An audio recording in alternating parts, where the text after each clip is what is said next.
The US president's made his choice for the Supreme Court, a judge whose influence will be felt for generations. If he's confirmed, all three branches of government in the United States will be in the hands of conservatives. So how will that play out on issues like abortion, gun control and religious rights? This is Inside Story.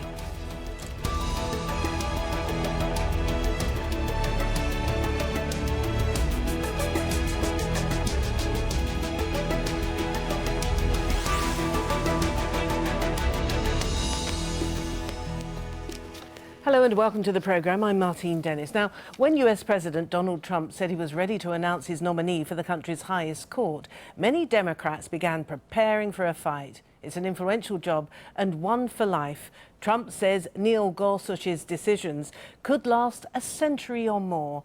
Now, he'll be the youngest appointment to the court in 25 years.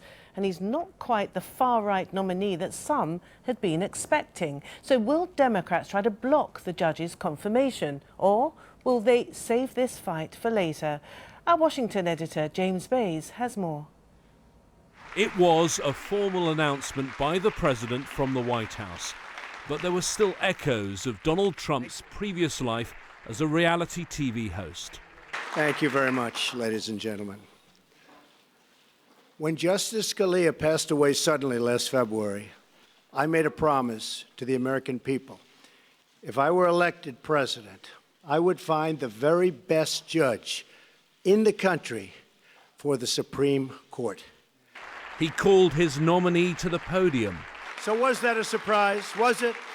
The choice was not a big surprise. At 49 years old, if confirmed, Neil Gorsuch would tip the balance of the court towards conservatives, and he could be on the bench for decades to come.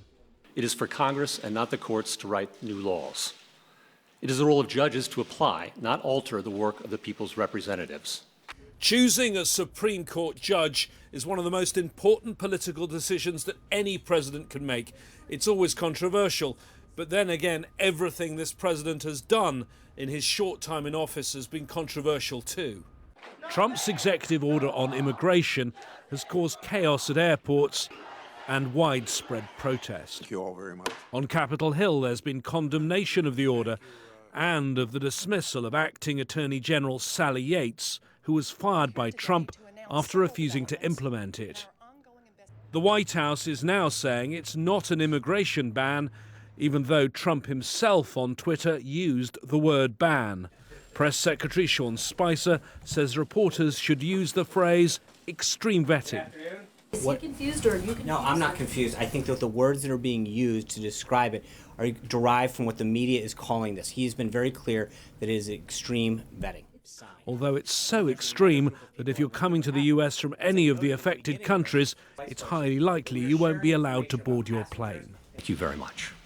After days of controversy, the Trump White House brought forward the Supreme Court announcement. They believe the selection of Judge Gorsuch will be popular with their core supporters and will perhaps drown out all their other problems. James Bays, Al Jazeera, Washington.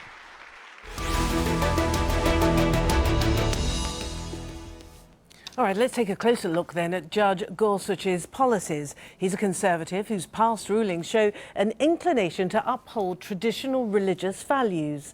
He's ruled that companies can ignore certain government mandates for religious reasons.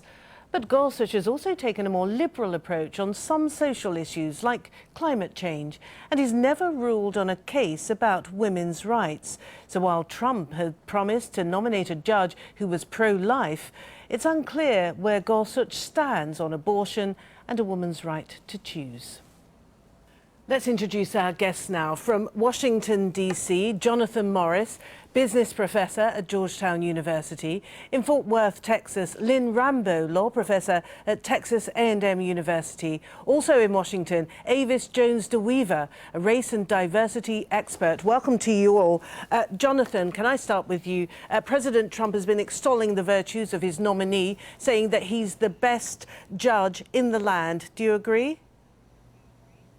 I think he's a terrific judge, great academic credentials. He clerked for the Supreme Court for not one but two judges.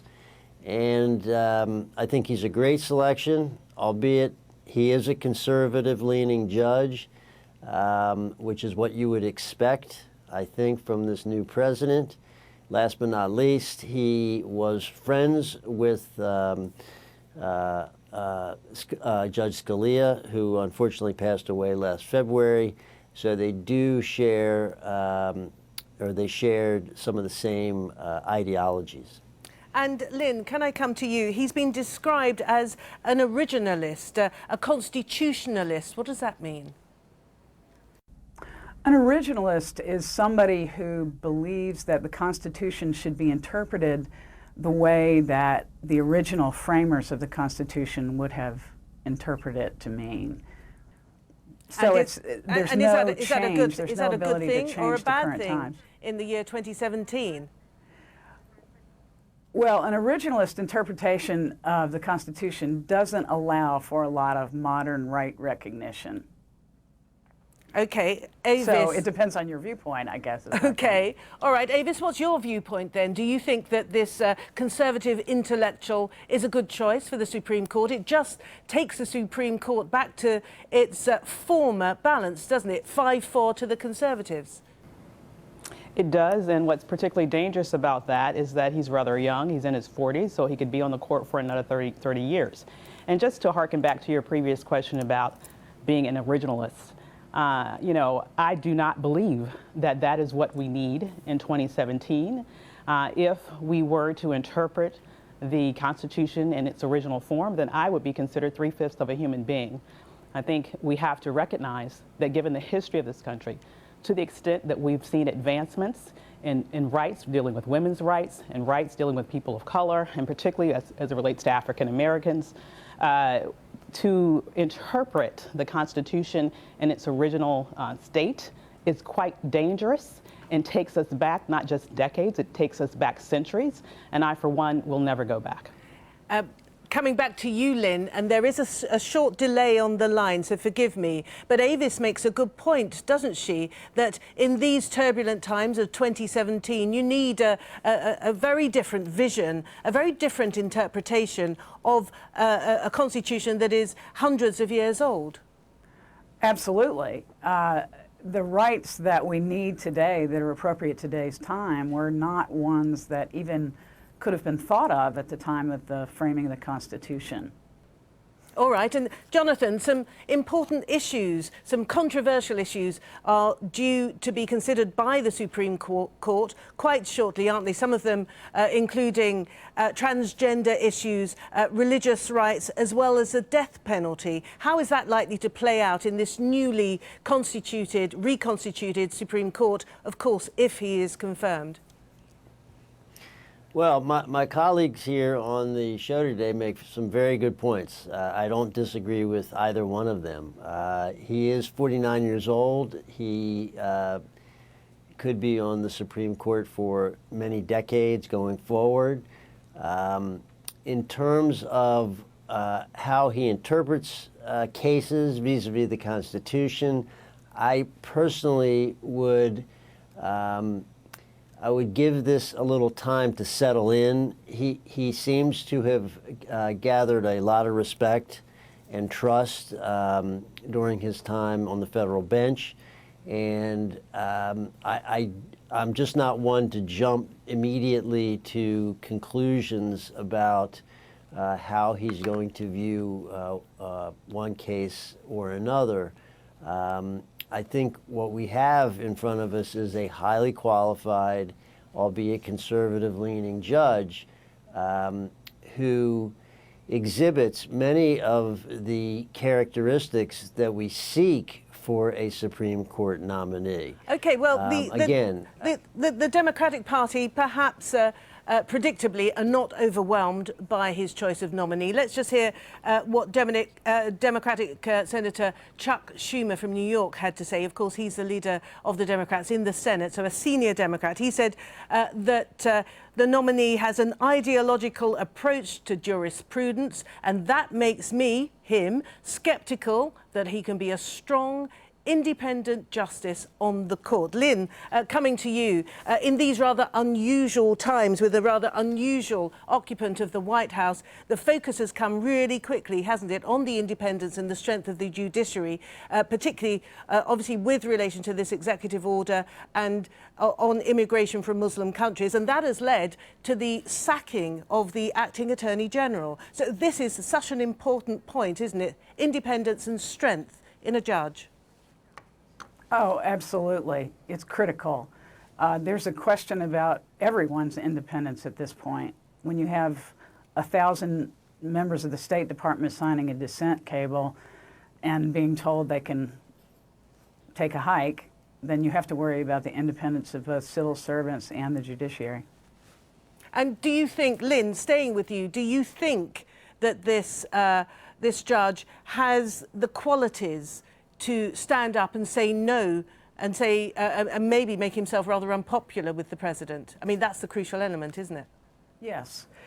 Although I agree with Jonathan that it's important to take a cautious approach, because you've often seen Supreme Court justices that were expected to behave one way on the bench and ultimately usually became more liberal. If that doesn't happen here, he will just be pretty much a replacement of Scalia. But there's not really any reason yet to question his independence. So, Avis, so perhaps your concerns are misplaced. Perhaps we should give him a chance, because he hasn't actually got a track record, has he, in terms of ruling unfavourably on the issue of women's rights, for instance? Actually, he was very much in support of the Holly Hobby case, which was a case that specifically delved into the ability of women to have access to birth control. I'm not even talking about abortion. I'm talking about birth control. And I'm not quite as lenient to say that we need to wait and figure out. If he's going to be a clone of Scalia, then that's all I need to know. Scalia was a right-wing judge. He was not an independent in that sense that went back and forth, although it is certainly true to say that there have been cases in history in which a judge was appointed, and once he got there, they acted differently than what may have been assumed at the time. However, these are critical times, and we have a number of critical issues in front of us. I think it's important to also acknowledge that Merrick Garland was extremely qualified as a justice. He would have been an extraordinary justice. But just and to, quite frankly, okay, it's my just to belief that explain, the GOP stole the nominee. Just to explain that Merrick Garland, of course, was President Obama's nominee, but the Republicans basically refused to hold the hearings in his final year of office. Which brings me to another point. I'm just wondering how you feel the Democratic Party is going to play this. Are they going to filibuster? Are they going to block or delay the confirmation of this nominee in order to get some sort of political revenge, if you like?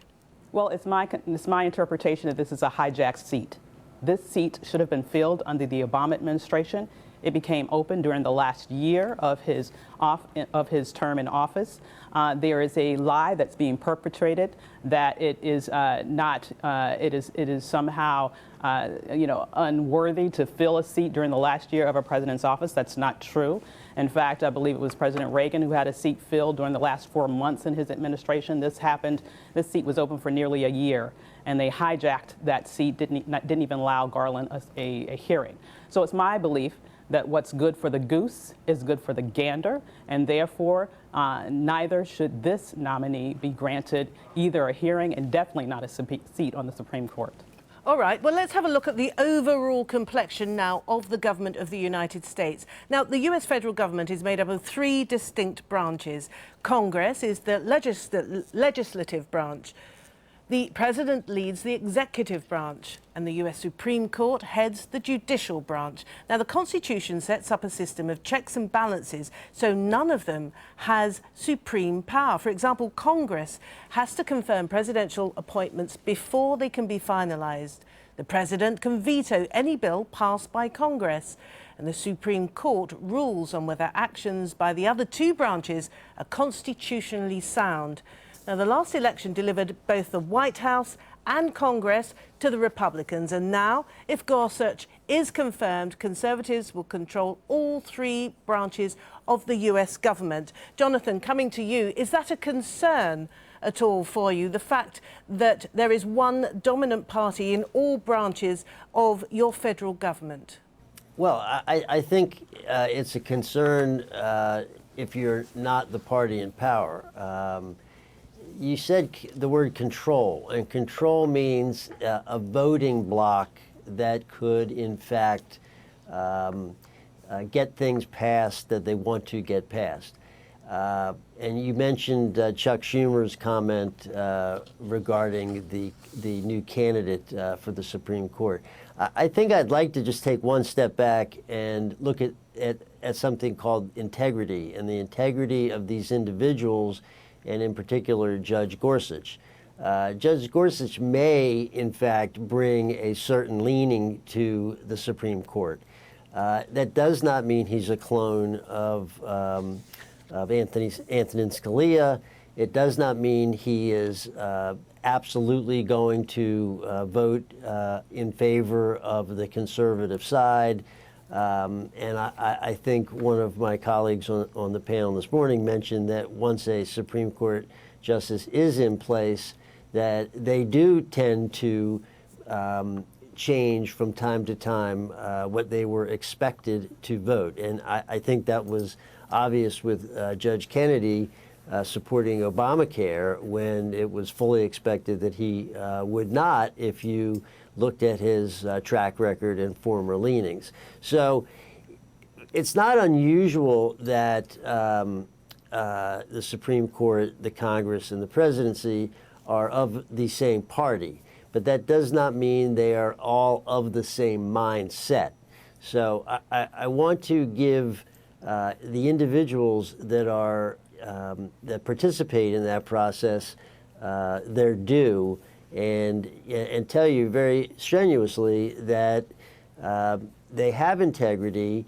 They don't all fall in line with their leader, okay. And they do push back. All right. Lynne, so a huge amount of emphasis is being placed upon the integrity of the individual. But what about the voice of the majority in this case, the majority of the country who didn't vote for the president? Where does their voice get heard if all branches of government are controlled effectively by the president and his party? Well, from a constitutional perspective, their response is to vote the next time. One of the problems that the Democratic Party had was that they didn't turn out enough people in the states that they needed to. There's not a lot of other channel to object other than the traditional tools of engaging in politics. And Davis, coming to you, you're clearly unhappy with the current state of affairs. What are you, therefore, advocating? What do people like you in the United States today, what course of action can you take in order to make your voices heard? Well, I just have to sort of harken back to some of the things that have been mentioned most recently, and this really pinpoints why this Supreme Court appointment is so important. What we had in the last presidential election was the very first election that we've had in this country since the gutting of the Voting Rights Act, excuse me. And that was voted on by Scalia, who of course voted against it. And so that was really just the death knell in the head of years of actions to restrict voter turnout within the nation, and specifically targeting the African American community. One of the reasons why we had depressed turnout, particularly in places like North Carolina, for example, was because of absolutely egregious actions that have been taking place by the Republican Party over years in several key specific states that basically may have had an even bigger influence on this election than the Russians did. All right, so Avis, how are you going to redress this now? How are you going to redress this when you have Republicans everywhere you look? Well, one of the things that needs to happen is that this nominee need not sit on the court. I mean, he's not being compared to Kennedy. He's being compared to Scalia, which is a right-wing conservative who would go even further, would continue the attack against voting rights, would continue the attack against criminal justice issues, would continue the attack against women's rights. And so that needs to be the first stand. The second stand obviously needs to be preparing for for the next election in 2018 in order to really kick these people out.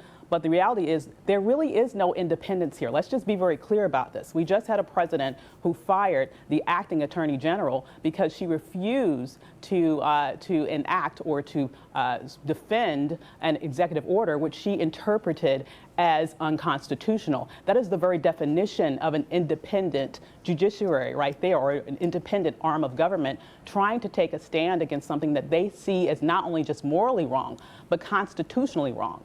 And so instead of moving forward and trying to adjust it in a way that it would fit her belief system or her interpretation of the Constitution, he fired her and put in place someone who would rubber stamp his particular ideology.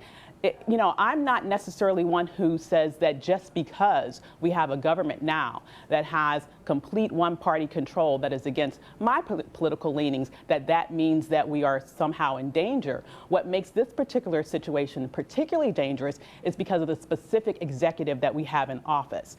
I believe that Trump is someone who is very dangerous. I believe that he is someone who believes that he's not a president. I think that he believes that he is a dictator, and he is putting in place only yes men and yes women in various aspects of government. Let me take that. This Supreme Court justice is another example. Let's take that point. Very good point that you're putting, and let's put that to Lynne and then to Jonathan. But Lynne, first to you, because of the rather unusual nature of the occupant in the Oval Office now, what kind of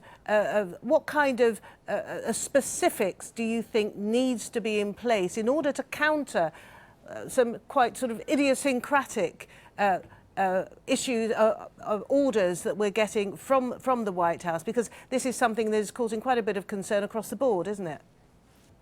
Yes. The single biggest thing that needs to happen is that some Republicans with spine need to stand up about the ethical issues. The business interests need to go so that there can be some assurance of some kind of ethical decision-making at the top. And the opposition of Steve Bannon on the National Security Council is perhaps number two.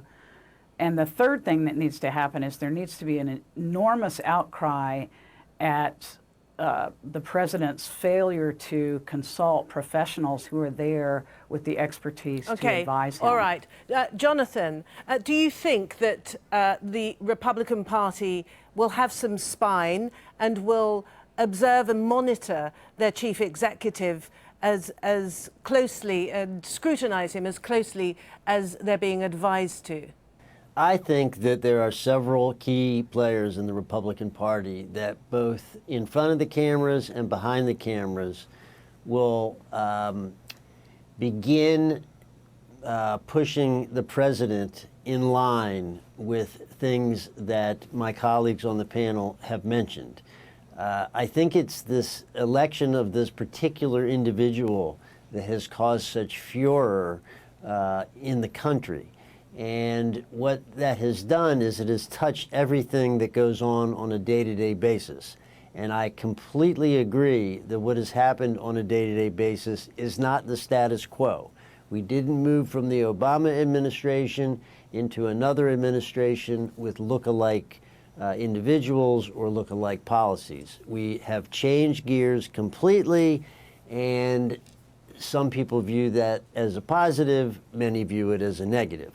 But I want to get back to the Supreme Court nominee, and I want to get back to what you mentioned about Chuck Schumer's comment. Could you be brief, please, Jonathan, because we are running out of time. The Democrats have a lot of questions and a lot of confirmation processes to still go through. And I think it would be wise for the Democratic Party to pick their battles carefully. And if the Supreme Court nominee is the battle they want to pick, I say have at it. However, I personally believe he is a man of integrity. I do not think he replaces Scalia. He's only 49 years old. He's a modern individual, and I think he will vote in a more independent manner than most observers today think that he will. All right, time is up, I'm afraid. Thank you all very much indeed. Jonathan Morris, Lynne Rambo and Avis Jones-de Weaver. Thank you all very much indeed. And as ever, thank you for watching the show. You can see it again anytime you like by going to the website, aljazeera.com. If you want more discussion, you can go to our Facebook page, facebook.com/AJ Inside Story. And you can always join the conversation on Twitter, of course. Our handle is @AJ Inside Story. But from me, Martine Dennis, and the whole team here in Doha, it's bye for now.